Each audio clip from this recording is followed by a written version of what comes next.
Hi dears, എല്ലാവർക്കും മനോസ് കിച്ചണിലേക്ക് വീണ്ടും സ്വാഗതം. ഇന്ന് ഞാൻ ഉണ്ടാക്കുന്നത് ഉരുളക്കിഴങ്ങ് കൊണ്ടുള്ളൊരു പക്കോടയാണ് കേട്ടോ.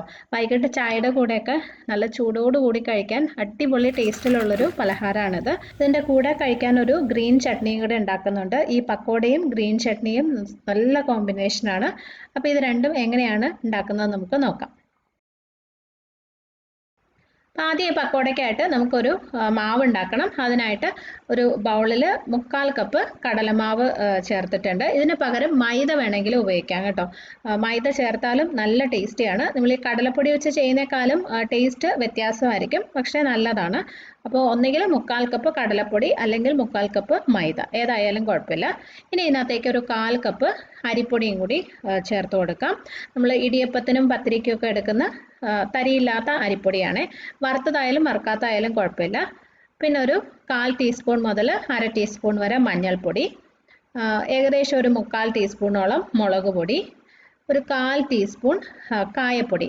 കുറച്ച് മതി. കായപ്പൊടി ചെറിയൊരു ഫ്ലേവറിനായിട്ട് മാത്രമാണ്. ഇത് നിങ്ങൾ മൈദ വെച്ചാണ് ചെയ്യുന്നതെങ്കിൽ ഈ കായപ്പൊടി ചേർത്തില്ലെങ്കിലും കുഴപ്പമില്ല. കടലമാവാകുമ്പം അതിൻ്റെ ആ ഒരു ചുവ വരാതിരിക്കാനായിട്ട് കുറച്ച് കായപ്പൊടി നല്ലതാണ്. ഇനി ആവശ്യത്തിനുള്ള ഉപ്പും കൂടി ഇട്ടിട്ടുണ്ട്. എന്നിട്ട് നന്നായിട്ടൊന്ന് മിക്സ് ചെയ്ത് വെക്കാം. ഇനി ഇതിൽ ഞാനൊരു മുട്ടയും കൂടി ചേർക്കുന്നുണ്ട്. മുട്ട വേണ്ടെങ്കിൽ ഒഴിവാക്കാം കേട്ടോ. ബാക്കി സാധനങ്ങളൊക്കെ അതുപോലെ തന്നെ ചേർത്ത് മുട്ട ഒഴിവാക്കി വേണമെങ്കിലും ചെയ്യാം. മുട്ട ചേർക്കുമ്പോൾ കുറച്ചും കൂടി നല്ലൊരു ടേസ്റ്റ് ഉണ്ടാവും. അത്രേ ഉള്ളൂ. എന്നിട്ട് നന്നായിട്ട് മിക്സ് ചെയ്യാം. ഇനി ഇതിൽ നമുക്ക് ആവശ്യത്തിന് വെള്ളം ഒഴിച്ചിട്ട് ഒട്ടും തരിയില്ലാത്തൊരു മാവായിട്ട് റെഡിയാക്കി എടുക്കാം. ഏകദേശം ഒരു ദോശമാവിൻ്റെ പരുവത്തിലാണ് നമുക്ക് വേണ്ടത് കേട്ടോ. ഒരുപാട് കുറുകിയിരിക്കരുത്, ഒത്തിരി ലൂസും ആവരുത്. ആ ഒരു രീതിയിലാണ് വേണ്ടത്. ഉരുളക്കിഴങ്ങ് ഇങ്ങനെ സ്ലൈസ് ആയിട്ട് കട്ട് ചെയ്തിട്ട് ഇതിനകത്ത് മുക്കി ഫ്രൈ ചെയ്യാണ് ചെയ്യുന്നത്. അപ്പോൾ ആ ഉരുളക്കിഴങ്ങിൽ കോട്ട് ചെയ്ത് ഇരിക്കാൻ പറ്റുന്ന രീതിയിലുള്ളൊരു മാവായിരിക്കണം. അത് ഒലിച്ചു പോകരുത്, ആ ഒരു രീതിയിൽ ആയിരിക്കണം. ഓക്കെ, അപ്പോൾ തന്നെ ആവശ്യത്തിന് വെള്ളം ഒഴിച്ചിട്ട് ഇത് മിക്സ് ചെയ്ത് എടുത്തിട്ടുണ്ട്. അതെ, ഇതാണ് അതിൻ്റെ പരുവം. കണ്ടോ, ഏകദേശം ഒരു ദോശമാവിൻ്റെ പരുവത്തിലാണ് വേണ്ടത്. ഇതിലും കട്ടി കൂടണ്ട, ഒരുപാട് ലൂസും ആവണ്ട. ഇനി ഇതിനകത്ത് ഞാനൊരു അല്പം മല്ലിയില ചെറുതായിട്ട് ഇങ്ങനെ കട്ട് ചെയ്തൊന്ന് ചേർക്കുന്നുണ്ട്. നിർബന്ധമില്ല, കയ്യിലുണ്ടെങ്കിൽ കുറച്ച് ചേർത്താൽ നല്ലതാണ്. ഇതിന് പകരം കുറച്ച് കറിവേപ്പില ചെറുതായിട്ടൊന്ന് മുറിച്ചിട്ട് കൊടുത്താലും മതി. അപ്പോൾ നിങ്ങളുടെ ഇഷ്ടം പോലെ ചെയ്യാം. ഇനി ഇത് നന്നായിട്ടൊന്ന് മിക്സ് ചെയ്തതിന് ശേഷം നമുക്കൊരു 5 മിനിറ്റ് ഇതൊന്ന് മാറ്റി വയ്ക്കാം. 5 മിനിറ്റ് റെസ്റ്റ് ചെയ്യാൻ വെച്ചാൽ മതി. ആ സമയം കൊണ്ട് നമുക്ക് ഉരുളക്കിഴങ്ങൊക്കെ കട്ട് ചെയ്ത് എടുക്കാം. അപ്പം ഞാനിവിടെ 3 ഉരുളക്കിഴങ്ങാണ് എടുത്തിട്ടുള്ളത്. ഒരു 3 മീഡിയം സൈസിലുള്ള ഉരുളക്കിഴങ്ങ് തൊലിയൊക്കെ കളഞ്ഞ് കഴുകി വെച്ചിട്ടുണ്ട്. ഇത് നമുക്ക് അധികം കനമില്ലാതെ ഇങ്ങനെ വട്ടത്തിൽ കട്ട് ചെയ്ത് എടുക്കണം. ഒത്തിരി കനം കൂടി പോവാതെ പ്രത്യേകം ശ്രദ്ധിക്കണം കേട്ടോ. കാരണം നമ്മൾ ഫ്രൈ ചെയ്യുമ്പോൾ പെട്ടെന്ന് അത് വെന്ത് കിട്ടണം. അപ്പോൾ ആ ഒരു രീതിയിൽ കട്ട് ചെയ്ത് എടുക്കണം. ഒന്നുകിൽ ഇതുപോലെ കത്തി വെച്ച് ചെയ്യാം, അല്ലെങ്കിൽ ഇതുപോലത്തെ സ്ലൈസർ ഉണ്ടെങ്കിൽ അത് വെച്ച് വേണമെങ്കിൽ നിങ്ങൾക്ക് കട്ട് ചെയ്ത് എടുക്കാം. ഓക്കെ, അപ്പോൾ ഉരുളക്കിഴങ്ങെല്ലാം ഞാനിവിടെ കട്ട് ചെയ്ത് വെച്ചിട്ടുണ്ട്. ഇത് നമ്മളിപ്പോൾ തന്നെ ഫ്രൈ ചെയ്യാൻ പോവാണ്. അപ്പോൾ അതുകൊണ്ട് ഞാനിത് വെള്ളത്തിലൊന്നും ഇടുന്നില്ല. ഇതുപോലെ തന്നെ മാവിൽ മുക്കി ഫ്രൈ ചെയ്യാൻ പോവാണ് കേട്ടോ.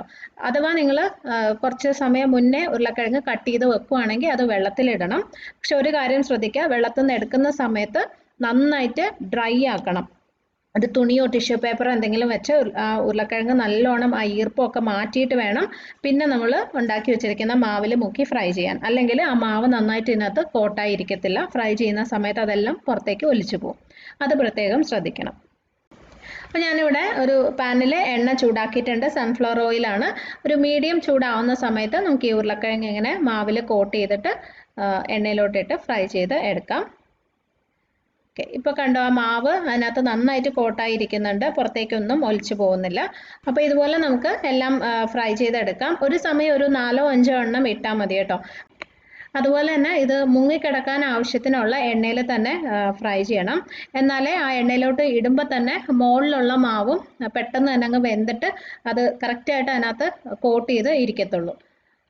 അപ്പോൾ ഇത് ഇത്രയും കാര്യങ്ങൾ ശ്രദ്ധിച്ചാൽ മതി. അതുപോലെ ഒരു മീഡിയം ഫ്ലെയിമിൽ ഇട്ടിട്ട് തന്നെ എപ്പോഴും ഫ്രൈ ചെയ്യണം. കാരണം ഉള്ളിലുള്ള ഉരുളക്കിഴങ്ങ് വേവണം, പുറമേ പെട്ടെന്ന് കരിഞ്ഞു പോകാതെ ശ്രദ്ധിക്കണം. അപ്പോൾ ഇത് കണ്ടോ, ഇങ്ങനെ ബോൾ പോലെ നന്നായിട്ട് പൊങ്ങി വരും. നമ്മളത് മുട്ട ചേർത്തിരിക്കുന്നതുകൊണ്ടാണ് ഇങ്ങനെ നന്നായി പൊങ്ങി വരുന്നത്. അപ്പോൾ അഥവാ നിങ്ങൾ മുട്ട യൂസ് ചെയ്യുന്നില്ല എന്നുണ്ടെങ്കിൽ ഒരു 1/4 ടീസ്പൂൺ ബേക്കിംഗ് സോഡ കൂടി ചേർക്കണേ. അത് ഞാൻ ആദ്യം പറയാൻ വിട്ടുപോയതാണ്. അപ്പോൾ മുട്ട ഒഴിവാക്കി ചെയ്യുന്നവർ 1/4 ടീസ്പൂൺ ബേക്കിംഗ് സോഡയും കൂടി ചേർത്ത് വേണം ചെയ്യാൻ. 1/4 ടീസ്പൂൺ എന്ന് വെച്ചാൽ ഒരു 2-3 നുള്ളു മാത്രമാണ്. ബേക്കിംഗ് സോഡയുടെ അളവ് കൂടിപ്പോകരുത്. ഓക്കെ, അപ്പോൾ ഇത് റെഡി ആയിട്ടുണ്ട്. നമുക്കത് എണ്ണയിൽ നിന്ന് മാറ്റാം. ഒരു 5 മിനിറ്റാണ് ഓരോ ബാച്ചും ഫ്രൈ ചെയ്യാനായിട്ട് എടുക്കുന്നത് കേട്ടോ. അപ്പോൾ ഇതുപോലെ ബാക്കിയുള്ളതും ഫ്രൈ ചെയ്യാം. പിന്നെ ഒരു കാര്യം, നമ്മൾ ഈ ഓരോ ബാച്ചും ഫ്രൈ ചെയ്യുന്ന സമയത്ത് ബാക്കി ഉരുളക്കിഴങ്ങ് വെളിയിൽ വെച്ചിരിക്കുകയാണല്ലോ, അപ്പോൾ അത് കറുത്തു പോകുന്നെന്ന് തോന്നുവാണെങ്കിൽ എല്ലാം ഒരുമിച്ച് തന്നെ ഈ മാവിലോട്ട് അങ്ങ് ഇട്ട് വയ്ക്കാം. അപ്പോൾ അത് കറുത്തു പോകത്തില്ല. എന്നിട്ട് ഓരോ ബാച്ചും ചെയ്ത് കഴിയുമ്പോൾ അതിനകത്തുനിന്ന് എടുത്ത് ഇട്ടാൽ മതി. ഇതുപോലെ ഞാനിപ്പോൾ അങ്ങനെയാണ് ചെയ്യുന്നത്. ഇനി ഈ പക്കോടയുടെ കൂടെ കഴിക്കാനായിട്ട് ഞാനൊരു ചട്നിയും കൂടെ ഉണ്ടാക്കുന്നുണ്ട്. അതിനായിട്ട് ഒരു 2 ചെറിയ പിടി തേങ്ങ ഒരു മിക്സി ജാറിലോട്ട് എടുത്തിട്ടുണ്ട്. ഇതിനകത്തേക്ക് കുറച്ച് പുതിനയില, ഒരു 10-15 പുതിനയില ഇട്ട് കൊടുക്കാം. അതിൻ്റെ കൂടെ തന്നെ കുറച്ച് മല്ലിയിലയും കൂടി, പുതിനയിലയുടെ അതേ അളവിൽ തന്നെ ഒരല്പം മല്ലിയിലയും 2 പച്ചമുളകും കൂടി ചേർത്തിട്ടുണ്ട്. നമ്മൾ പക്കോടയ്ക്ക് അധികം എരിവില്ല, അപ്പോൾ അതുകൊണ്ട് ഈ ചട്നി കുറച്ച് എരിവോട് കൂടി ഉണ്ടാക്കുന്നതാണ് നല്ലത്. അപ്പോൾ അതുകൊണ്ട് 2 പച്ചമുളക് ചേർത്തു. ഇനി ഇതിനകത്ത് ആവശ്യത്തിനുള്ള ഉപ്പും കൂടി ഇട്ട് കൊടുക്കാം. ഇനി കുറച്ച് വെള്ളം ഒഴിച്ചിട്ട് നല്ല പേസ്റ്റാക്കി ഇത് അരച്ചെടുക്കാം. അപ്പോൾ ഇതേ ചട്നി റെഡി ആയിട്ടുണ്ട്. ഇത് നമ്മൾ കടുകൊന്നും താളിക്കേണ്ട, ഇതുപോലെ തന്നെ കഴിക്കുകയാണ് ചെയ്യുന്നത്. അപ്പോൾ നല്ല അടിപൊളി പക്കോടയും ചട്നിയും റെഡി ആയിട്ടുണ്ട്. ഇത് കാണുമ്പോൾ തന്നെ നിങ്ങൾക്ക് അറിയാമല്ലോ, ഉണ്ടോ, പുറമേയൊക്കെ നന്നായിട്ട് കോട്ട് ചെയ്ത് വന്നിട്ടുണ്ട്. നല്ല പെർഫെക്റ്റ് ആയിട്ട് കിട്ടിയിട്ടുണ്ട്. അപ്പോൾ കടലമാവ് വെച്ച് ഉണ്ടാക്കുന്നതായാലും മൈദ വെച്ചായാലും ഇത് നല്ല ടേസ്റ്റിയാണ്. വൈകിട്ട് ചായയുടെ കൂടെയൊക്കെ കഴിക്കാൻ നമുക്ക് എളുപ്പത്തിൽ ഉണ്ടാക്കാൻ പറ്റുന്ന ഒരു സ്നാക്കാണ്. പിന്നെ ഞാൻ പറഞ്ഞ പോലെ ഈ ഗ്രീൻ ചട്നിയാണ് ഇതിൻ്റെ ഏറ്റവും നല്ല കോമ്പിനേഷൻ. അത് രണ്ടും കൂടി കഴിക്കാൻ നല്ല അടിപൊളി ടേസ്റ്റാണ്. ഇനി അഥവാ ഗ്രീൻ ചട്നി ഇല്ലെങ്കിൽ ടൊമാറ്റോ കെച്ചപ്പ് കൂട്ടി വേണമെങ്കിലും കഴിക്കാം. കുട്ടികൾക്കൊക്കെ അതായിരിക്കും കുറച്ചും കൂടി ഇഷ്ടപ്പെടുന്നത്. പക്ഷേ പൊതുവെ ഈ അധികം എരിവില്ലാത്ത പക്കോടയും നല്ല എരിവുള്ള ഗ്രീൻ ചട്നിയും കൂടി കഴിക്കുമ്പോൾ സൂപ്പറാണ്. അപ്പോൾ നിങ്ങളും ട്രൈ ചെയ്ത് നോക്കണേ. ഈ വീഡിയോ നിങ്ങൾക്ക് ഇഷ്ടമായെങ്കിൽ ഒന്ന് ഷെയർ ചെയ്തേക്കണം. അതുപോലെ ചാനൽ നിങ്ങൾ ഇതുവരെ സബ്സ്ക്രൈബ് ചെയ്തിട്ടില്ലെങ്കിൽ ചെയ്യാനും മറക്കല്ലേ. അപ്പോൾ നമുക്ക് അടുത്തൊരു നല്ല വീഡിയോ ആയിട്ട് വീണ്ടും കാണാം. Bye friends, thank you for watching.